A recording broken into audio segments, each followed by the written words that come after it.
அன்புள்ள சிம்ம ராசி அன்பர்களே வணக்கம். இந்த வார ராசி பலன். சிம்ம ராசி அன்பர்களுக்கு ராசியில் கேது, 7ஆம் இடத்தில் செவ்வாய், புதன், ராகு இணைவு, அஷ்டமத்தில் சனி, சூரியன், சுக்கிரன், லாபஸ்தானத்தில் குரு இருக்கிறார். 7ஆம் இடத்தில் செவ்வாய், ராகு, 8இல் சூரியன், சனி இருப்பதால் உடன் இருப்பவர்களை அனுசரித்து செல்லுதல் வேண்டும். தங்களை தேடி வம்பு வழக்குகள் வரும். ஆகவே கவனமாக பார்த்து பழகுதல் வேண்டும். தேவையில்லாமல் பேசக்கூடாது, தேவையில்லாமல் பிறருக்கு ஆலோசனை சொல்லக்கூடாது, பிறர் விஷயங்களில் தலையிடுதல் கூடாது.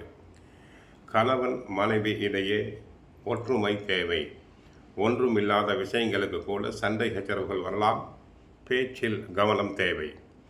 உணவு விஷயத்தில் சற்று கட்டுப்பாடு தேவை. வெளி இடங்களில் அதிகம் உண்பதை தவிர்த்தல் வேண்டும்.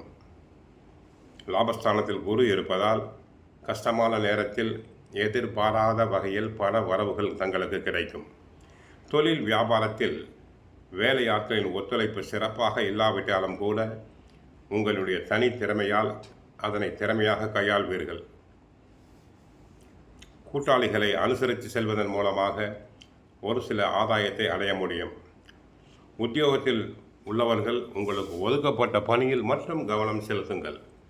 பிறர் விஷயங்களில் தலையிடுதல் கூடாது. வீண் வம்பு வழக்கு வர கூடிய நேரம் இது. மாணவியர்கள் படிப்பில் கவனம் செலுத்த வேண்டும். கெட்ட சகவாசம் கூடாது. பெற்றோர் சொற்படி கேட்குதல் வேண்டும். அதிகாலை எழுந்து படித்தல் வேண்டும். குருவின் பார்வை தைரியஸ்தானத்தில் விழுவதால் எதையும் தாங்கள் சமாளிக்கக்கூடிய சக்தி பிறக்கும். 5ஆம் இடத்திலும் 7ஆம் இடத்திலும் குருவின் பார்வை இருப்பதால் எதிர்பாராத உதவிகள் கிடைக்கும். வீட்டில் குடும்பத்தினர் ஒத்துழைப்பு ஏற்படும். கணவன் மனைவி உறவில் 7இல் உள்ள ராகுவால் சில விரிசல்கள் ஏற்பட்டாலும் கூட குருவின் பார்வையால் கட்டுப்பாட்டுக்குள் வந்துவிடும். ஆயுள் ஸ்தானமான 8ஆம் இடத்தில் சுக்கிரன் இருந்தாலும் அவர் நன்மையே செய்வார். தொழிலில் யோகத்தை ஏற்படுத்துவார்.